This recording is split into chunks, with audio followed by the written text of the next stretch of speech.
चटकदार बाय मोहिनीमध्ये आपले सर्वांचे स्वागत आहे। आज आपण कुकरमध्ये झटपट होणारी पालक आणि शेपूची मिक्स भाजी केलेली आहे। भाजी करताना आपण खूप साऱ्या डाळींचाही वापर केलेला आहे, त्यामुळे भाजी अधिक पौष्टिक झालेली आहे। सकाळच्या घाई गडबडीच्या वेळेस टिफिन करता ही भाजी अगदी परफेक्ट आहे, कारण भाजी अगदी झटपट तयार होते। तर अशाच नवनवीन चटकदार रेसिपी, पारंपरिक रेसिपी, गोडाच्या रेसिपी पाहण्यासाठी चटकदार बाय मोहिनीला सबस्क्राइब करायचं आहे आणि बेल आयकॉनवर क्लिक करायचं आहे, म्हणजे नवनवीन व्हिडिओज हे तुमच्यापर्यंत पोहोचू शकतील। चला मग तर आपण भाजी बनवायला सुरुवात करू।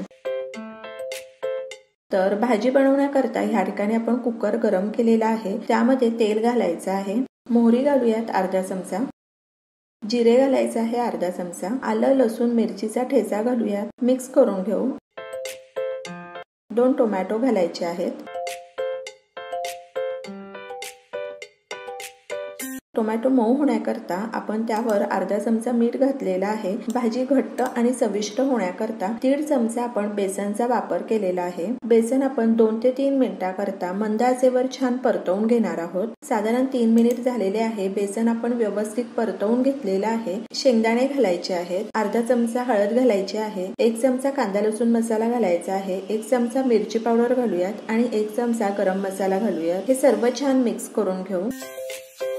2 चमचे आपण तूर डाळ धुवून घेतलेली आहे, 2 चमचे मूग डाळ धुवून घेतलेली आहे आणि 2 चमचे हरभरा डाळ धुवून घेतलेली आहे। तर ह्या सर्व डाळी घालायच्या आहेत, मिक्स करून घेऊ आणि मध्यम आचेवर 2 ते 3 मिनिटाकरता डाळी छान परतवून घ्यायच्या आहेत। 1 जुडी पालक घालूयात। पालक आपण निवडून स्वच्छ धुवून आणि बारीक कापून घेतलेला आहे आणि अर्धी जुडी शेपूची घातलेली आहे।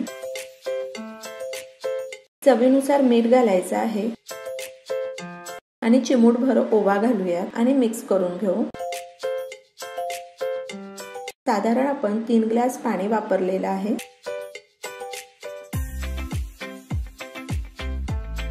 मध्यम आचेवर कुकरला 5 शिट्ट्या द्यायच्या आहेत।